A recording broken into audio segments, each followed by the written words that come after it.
Bismillahirrahmanirrahim. Assalamualaikum warahmatullahi wabarakatuh.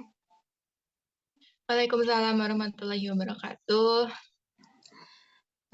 Selamat pagi Bu. Perkenalkan, nama saya Siti Aisyah dari mahasiswa IKIP Siliwangi, Prodi Bimbingan dan Konseling.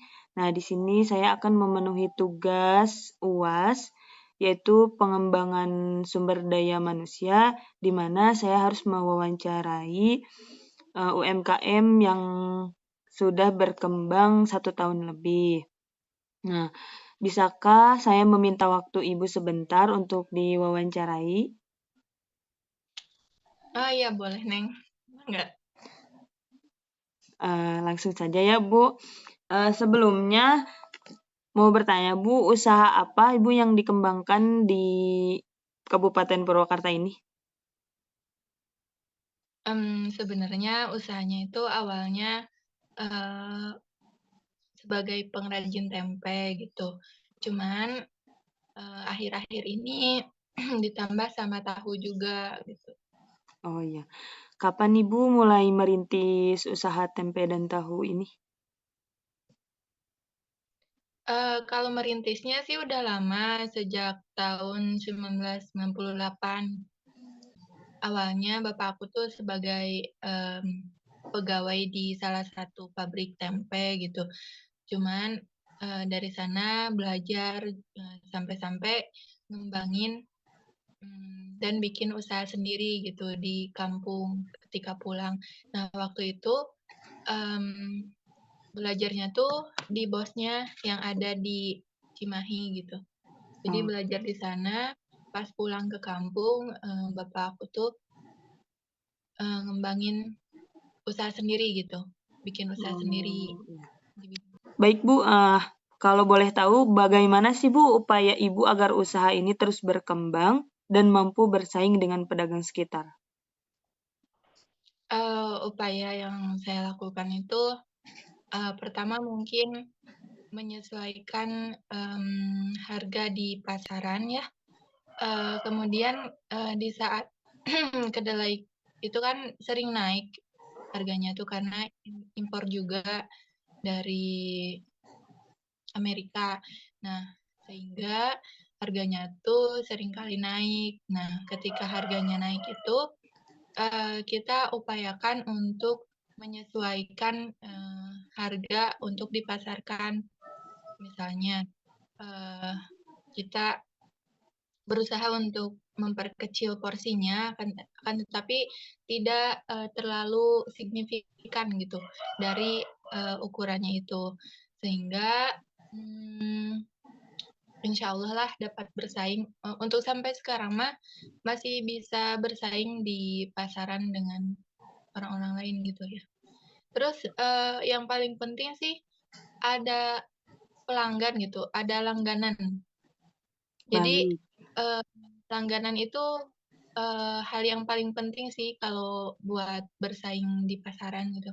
Karena kan memulai kepercayaan orang-orang biar bisa terus apa ya, membeli produk kita gitu.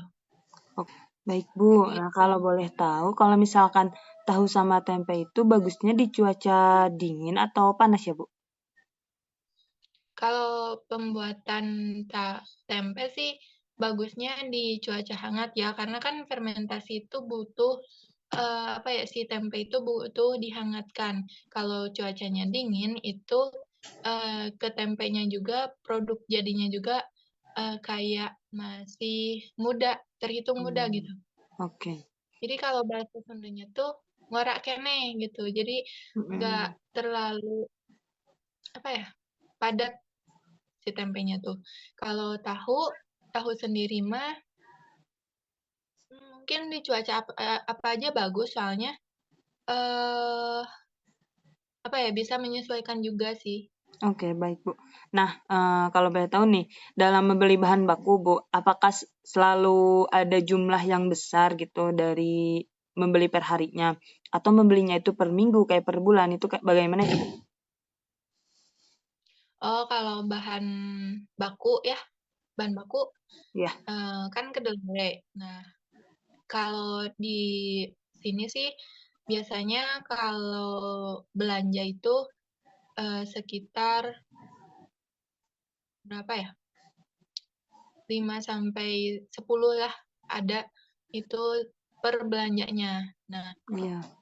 10 karung. Jadi sekarungnya itu isinya tuh 50 kilogram kedelai, mmm, belanjanya nggak tiap minggu sih, kadang gimana habisnya stok, kadang seminggu itu bisa 2 kali belanja gitu. Bisa sekali aja kalau misal lagi sepi gitu. Oke, baik nih Bu. Nah, tadi kan ada masa surut dan masa ini ya Bu. Nah, itu kalau boleh tahu kan cara produksinya mungkin kalau tahu tempe kedelai bagaimana tuh Bu? Kalau boleh tahu lebih jelasnya cara memproduksi tempe dan tahu itu. Proses produksinya ya, Iya, mungkin, aku sendiri ya, eee, jujur, jarang turun langsung ke lapangan, karena kan baik. pembuatan tempe itu, butuh tenaga yang ekstra gitu ya, sehingga, eee, yang terjun ke lapangannya itu didominasi oleh laki-laki gitu. Iya, Nah, yang aku tahu sendiri, pembuatan tempe itu dimulai dari, perebusan kacang kedelai, baik. itu direbus, setelah direbus nanti direndam sekitar 1 malam. Nah, habis itu, dicuci, di hari berikutnya dicuci, habis dicuci itu kemudian, dicampur dengan ragi. Raginya itu khusus ragi tempe ya, ada. Nah, habis itu takaran raginya, menyesuaikan dengan, apa ya, cuaca yang sedang, terjadi gitu ya. Misal kalau cuacanya musim kemarau ya normal gitu, kalau musim hujan ya lebih banyak gitu raginya. Nah, terus habis dicampur dengan ragi, itu dicetak, proses pencetakan. Nah, biasanya proses pencetakan ini disesuaikan dengan cetakan, yang, eee, untuk di saya sendiri ya, cetakannya itu mmm, bikin sama bapak. Nah, yang nyetaknya itu biasanya ibu-ibu di tetangga sekitaran rumah gitu ya. Baik. Kemudian habis dicetak, habis itu, eee, fermentasi deh, disimpan di pabrik itu. Nah, selama disimpan di pabrik itu, misalnya, mmm, pakai sasak gitu ya, apa ya sasak namanya? Pokoknya di kayak lemari gitu, Oh iya, iya. lemari. Nah, Jadi gitu ya. selama 2 malam. Oh, selama 2 malam. Jadi kalau misalkan habis produksi itu nggak langsung dijual, disimpan dulu selama 2 malam. Kalau misalkan udah 2 malam, langsung dijual gitu ya, Bu. Nah, tadi kan udah nih masalah produksi, gimana cara pembuatannya dan lain-lainnya. Nah, sekarang saya mau tanya dulu, Bu, kalau misalkan usaha ini udah berkembang berapa tahun nih, Bu? Oh, berkembangnya. Tadi kan, dirintisnya tahun 98 ya. Iya, Berarti kalau sampai sekarang itu, kurang lebih tig 23 ya? eh, 20, 98, ya 28 20, tahun. Nah, 24 nggak kalau sih? ya kalau misalkan ini nih, cara pemasarannya itu kita yang nganterin, contohnya ke warung-warung, ke pasar-pasar, atau atau konsumen yang beli ke kita langsung gitu, ke pabriknya. Itu bagaimana cara Mmm, pemasarannya? terkait pemasaran, ada beberapa cara sih. Yang pertama, sejak dulu sih, dipasarkan oleh bapak ya ke pasar. pasarnya itu yang ada di Cikalongwetan. Tapi, Ya. dalam perkembangannya semakin ke sini gitu, mulai ada pedagang-pedagang yang, istilahnya ngider ya. Oh, gitu ya. Jadi, tetangga-tetangga juga, pengen ikut dagang gitu, ikut ngejualin tempe-tempenya, ya udah dikasih gitu. Nanti, eee, ya diaturlah keuangannya kayak gimana. Terus, habis itu selain dari tetangga-tetangga juga ada, eee, emang dari kampung-kampung lain gitu. Jadi, eee, alhamdulillah udah banyak yang ngiderin gitu, ngiderkeun lah bahasa Oh. Sundanya ya, dari kampung sebelah. Nah, dari, yang ngiderkeun itu juga, banyak yang masuk-masuk ke warung-warung gitu, ke pasar juga. Nah, Oh, tadi iya, kita di ya rumah gimana? juga jadi nyediain gitu. Oh, jadi di rumah juga disediain gitu. Kalau misalkan ada yang datang ke pabriknya, jadi tetap ada gitu. Iya. Ya, baik. Nah, eh, bagaimana sih Bu produser atau cara penetapan harga itu? Kalau boleh tahu harga per ininya berapa gitu, per bijinya gitu. Kayak tahu kan per bungkus. Nah, kalau tempe kan kayak per itu apa sih yang di kotak gitu kan kalau tempe mah. Nah, itu harganya berapa sih Bu dan cara penetapan harganya itu bagaimana ya? Kalau penetapan harga sih, ya kita, eee, mematoknya itu sejak dulu satu papan tempe itu 5.000. Nah, Iya. ketika, eee, kedelai semakin sini semakin naik gitu ya. Nah, caranya tuh kita ya memperkecil ukurannya itu, tapi dengan cara ukurannya itu memperkecilnya itu nggak secara Besar. signifikan banget gitu. Oh iya, baik. Jadi nggak terlalu kelihatan gitu. Nah, terkait tahu sendiri mah, mungkin dari kenaikan harga kedelai itu ditambahnya itu harganya, Rp500 gitu. 500 Dan rupiah. ukuran tahunya juga diperkecil, tapi nggak terlalu, apa sih, menonjolkan gitu ya. Ya. Kalau ini Bu, kalau kita kan membeli bahan, Ibu kan membeli bahan nih. Contohnya dalam sekali pemasaran itu beli bahannya berapa tah Bu? Kalau boleh tahu.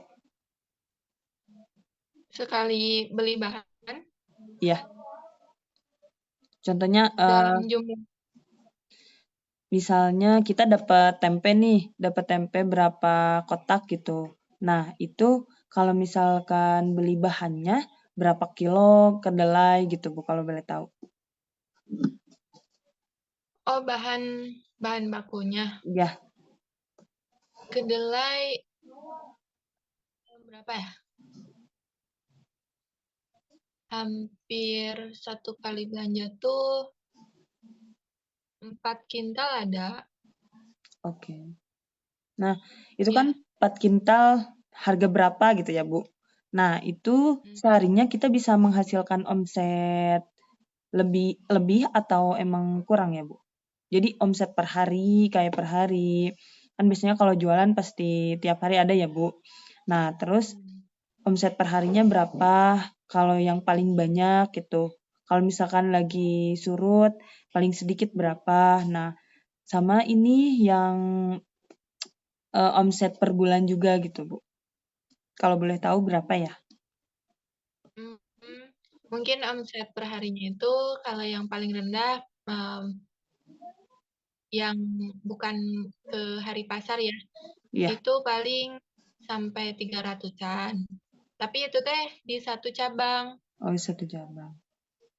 maksudnya yang dipasarkan sama bapak aja gitu, yang di Iya. pasar induk.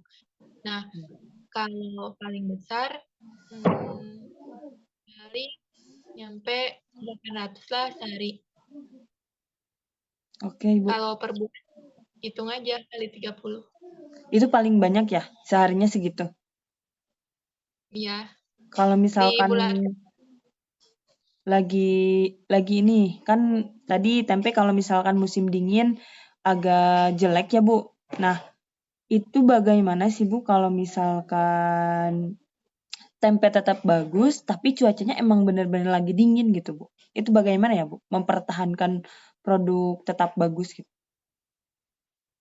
Ya tadi, jadi dalam tahapan pencampuran ragi dengan si kedelainya itu, jadi si raginya itu diperbanyak, terus pas, Diperlukan. fermentasi yang disimpan 2 malam itu, eee, lebih tertutup lagi karena kan, pas fermentasi 2 malam itu, si tempe nggak dibiarkan terbuka, jadi ditutupin sama, termos gitu, biar anget. Nah, Dilampuin juga pakai baik, lampu. Bu. Mungkin wawancara dari saya cukup sekian ya, Bu. Terima kasih atas waktu dan bersedia untuk diwawancarainya. Terima kasih banyak ya, Bu. Semoga rezekinya lancar, usahanya terus berkembang ya, Bu, dan lancar segalanya. Terima kasih. Amin. Wassalamualaikum warahmatullahi wabarakatuh. Waalaikumsalam warahmatullahi wabarakatuh.